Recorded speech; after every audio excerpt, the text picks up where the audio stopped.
Hello, guys. Welcome back to the Girl Math Podcast. I'm Corey Blonde, as you guys already know. On these episodes, I like to just talk to you guys one to one. I hope you enjoyed the last episode. Today, I want to talk about feeling lonely. I feel like the last episode I spoke about was about losing friends, and now it's like I'm in my lonely era. And I mean that like mentally and physically, I feel. Because I think having like female friends is really important. I spoke about how having friends is really important. Just in general, to confide in and confide with. And, you know, it's just important more than relationships, I feel like sometimes. That's fine. I need the, I'm feeling anxious. Sorry, I have a cameraman next to me right now. Yeah, I had a bit of help today. That's my cameraman, guys. Big up, Joseph. There's nothing wrong with saying you need more help. I feel like recently I've, gone to people that I wouldn't really expect asking for help in different ways.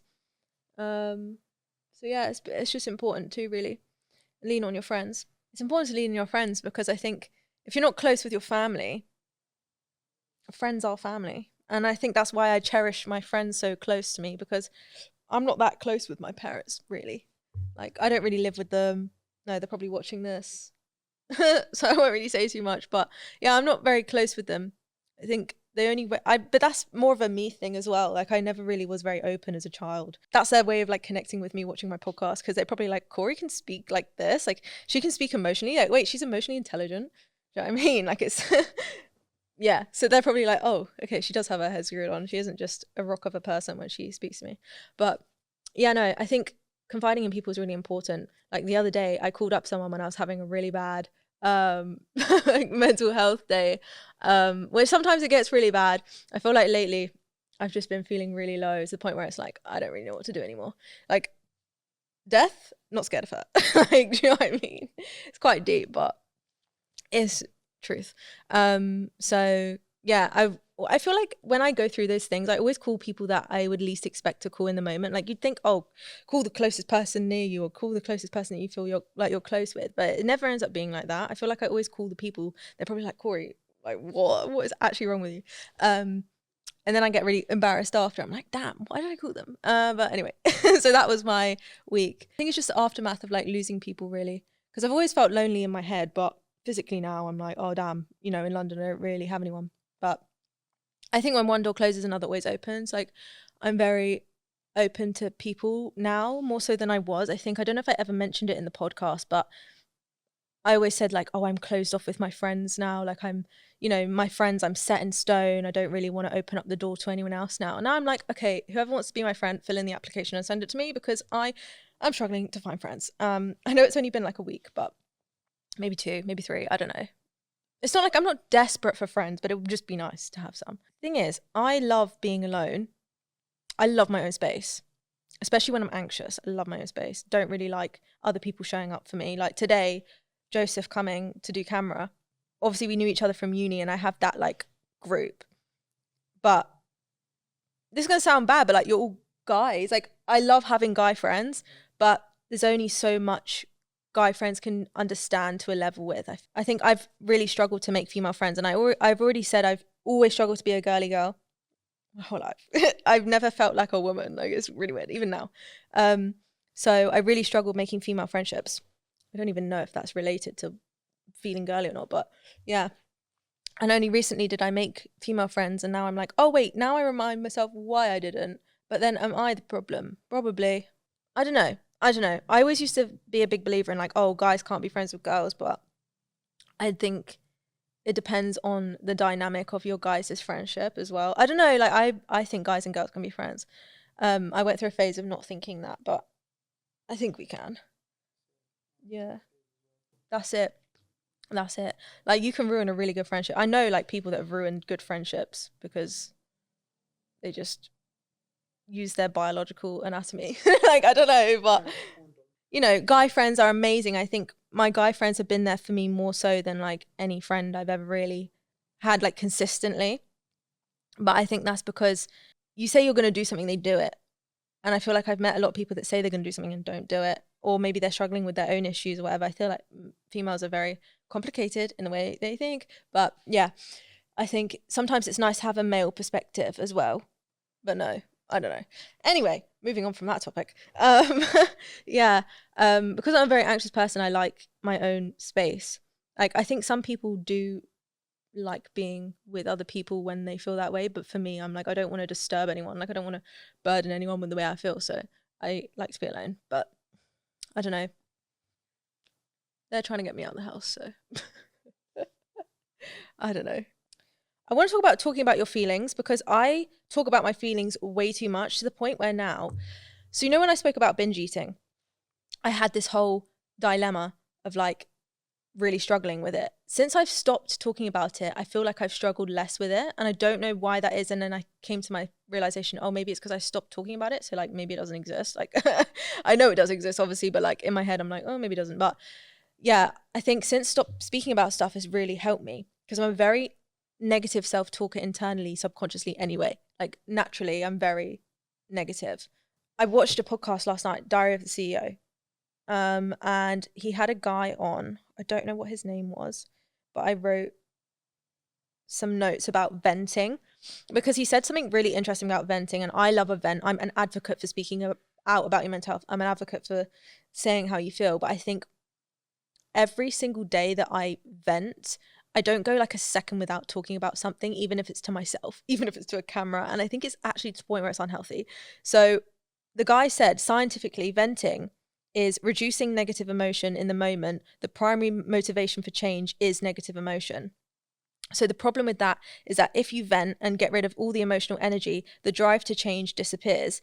And that's why you can feel stuck. And that was really interesting, because I feel like I always talk about things. I'm aware of how I feel and why I feel it, but like implementing the change is really hard, because you kind of get a dopamine rush after you speak about it and you're like, oh, I feel better. And then it's like the problem is still there, but in your head it doesn't exist, because it's not in the forefront of your mind. So like that really got me thinking. And I was like, maybe I speak too much, but like I love speaking on the podcast and that's my passion and I love talking about it. But in doing so, sometimes I think I damage my mental health, but I don't know. I think I talk more, like I love a voice note, which had me thinking. I love voice notes because I love venting, and venting gives a dopamine rush and I feel better. And then it's almost giving me the validation if I listen to it back, or if someone replies to that voice note in a voice note. It's like something therapeutic about voice notes. And that is definitely why.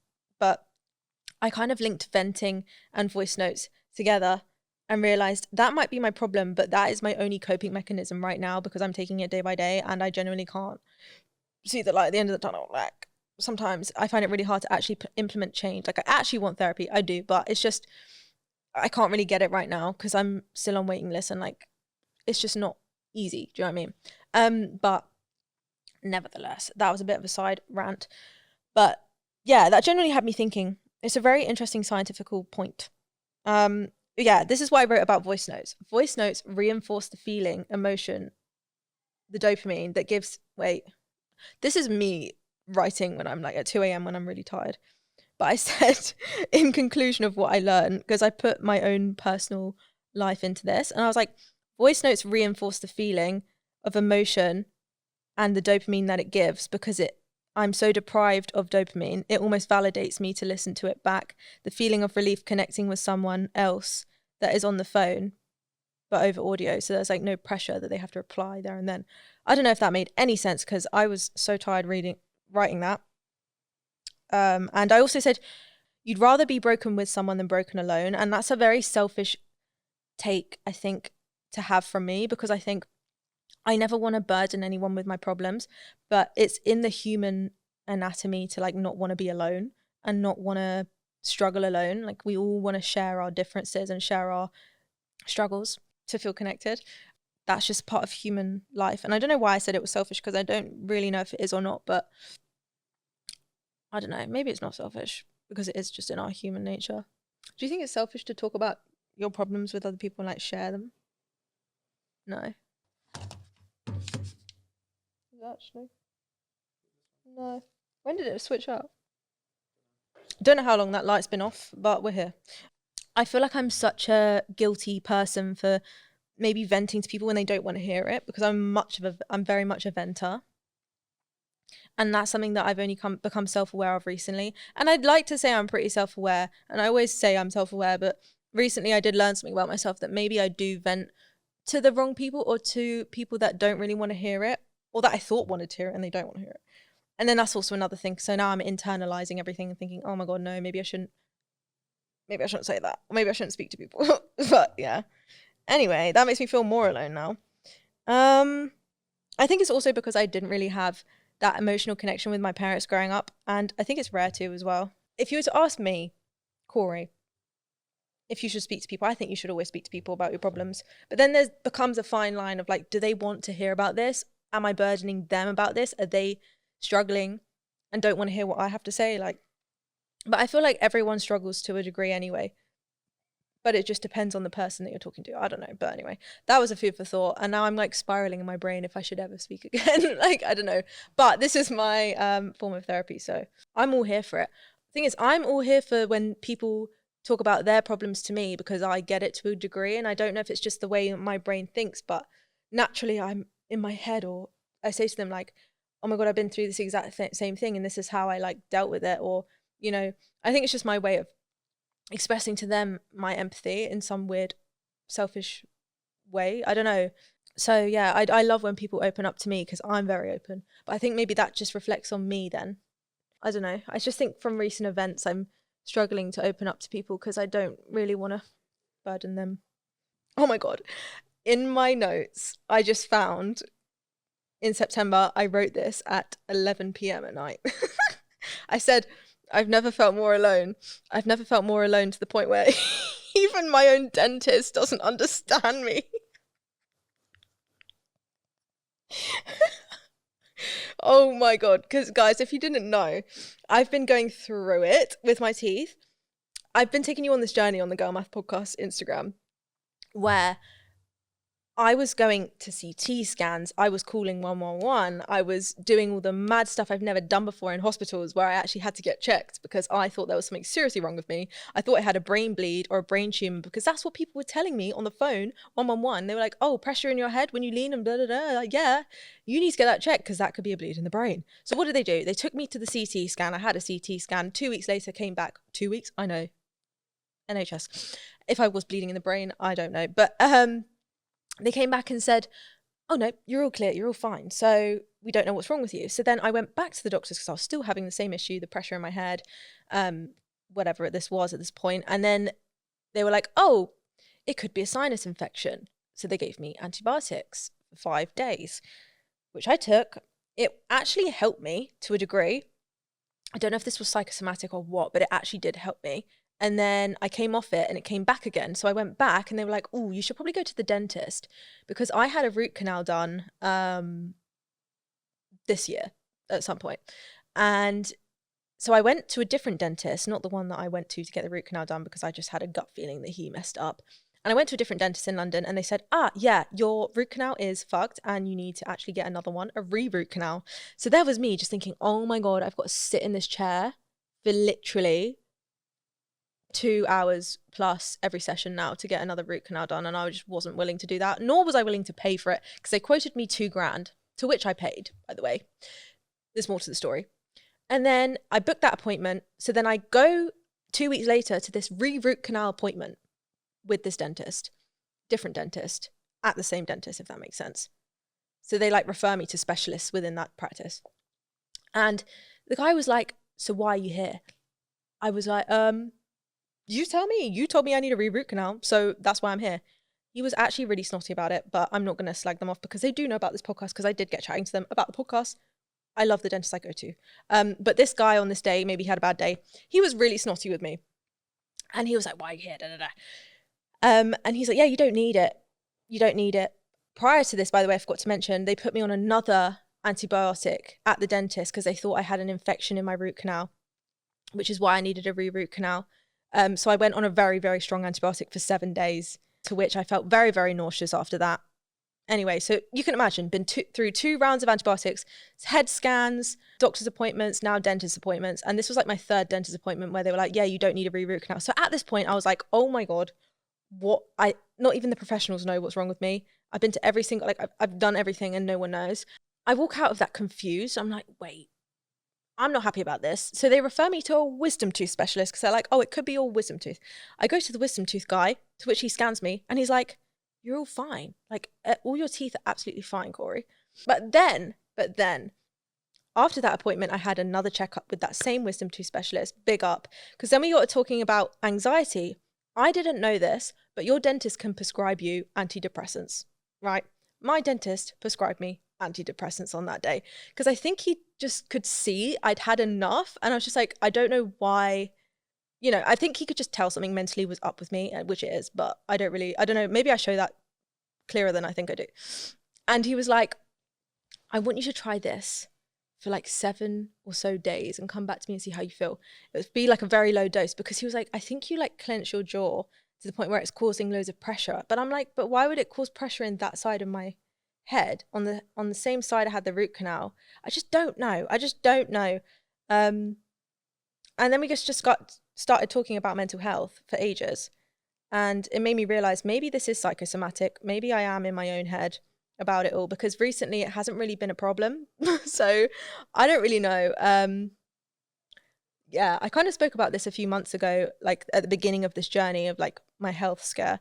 And now I'm at the end of it and I still don't have answers. So I'm just choosing to ignore it now. Like, I don't really know. I think if I don't stress, it's not really there. So which does make me think maybe I do grind my teeth a bit more. But yeah, if it's back, I'll let you guys know. But yeah, even my dentist didn't know me for a split second, which was really sad because I had a really bad experience with my other dentist that I had that wasn't in London, and he dismissed me. Because bear in mind, I'd gone to that dentist before I went to the London one about this issue as well. He dismissed me. He didn't even want to scan me. And I was just like, that is not what you should be doing right now. I will pay anything for you to scan me right now. And yeah, so I feel like there's a lot more to the story that I told, but that was just a brief abbreviation of it. So I was just at the point where no one knows me, like my health just doesn't matter, like maybe I am going insane. So yeah, that's like the level of loneliness I have felt. And it's actually the worst feeling in the world when you go through a health scare and like no one knows what it is. So yeah. But that is my story time. That was a bit of a crazy one. I don't know how to even link this, guys, but I got gifted a hairdryer. 3-in-1, Babyliss, right? Babyliss is a brand I have been using since I was able to even hairdry my hair. I'm not even joking. Like, I'm not just saying this because they gifted me this, but I've always used their products. I didn't even know that this existed, but it genuinely changed my life. It's a 3-in-1 hairdryer. You can roll your hair and make it all bouncy, like a bouncy blow dryer. You can straighten your hair and you can use it as a hairdryer. Like, it's literally 3-in-1. Best decision I've ever made saying yes to that, being gifted that, because I tried it out this week and it's not too loud. Like, I'm very overstimulated as a person and the hairdryer isn't like, do you know what I mean? It's at a pitch where it like kind of isn't too loud. I don't know how else to put that. But yeah, no, it's great. I've used it. Doesn't feel like it damages my hair because it's got loads of settings. You can do cool, obviously, hot, obviously, and you can change like the temperature of it, which is really good. But yeah, because hair dryers, they really overstimulate me normally, which is a bit of a weird thing to say, but this hair dryer that I use, the Babyliss one, genuinely, it's not too loud and blowy in your face, if that makes sense. It's enough to dry your hair quickly, but it's not loud and at a tone and at a pitch that hurts my ear. Like, I don't know if this is like a really weird selling point for people, but I just really struggle with loud noises in general, and it generally is relaxing and calming like you should be when you get out the shower. So yeah, 10 out of 10 recommend. I got mine in blue and gold, which is just like giving old money. I don't know. Even with my bouncy blow dry, I was giving old money. I'll insert a photo here of what I look like using it. This keeps breaking, so there's no pink in the shot, so I'm really sorry. But yeah, I feel like I would love to talk about this more, but my set is dying and my cameraman needs to go. So, but yeah, no, I hope you guys enjoyed this little episode. I will check in with you every week, obviously. Well, maybe every other week. I don't really know how I'm going to do this yet. But I will see you next week. Goodbye.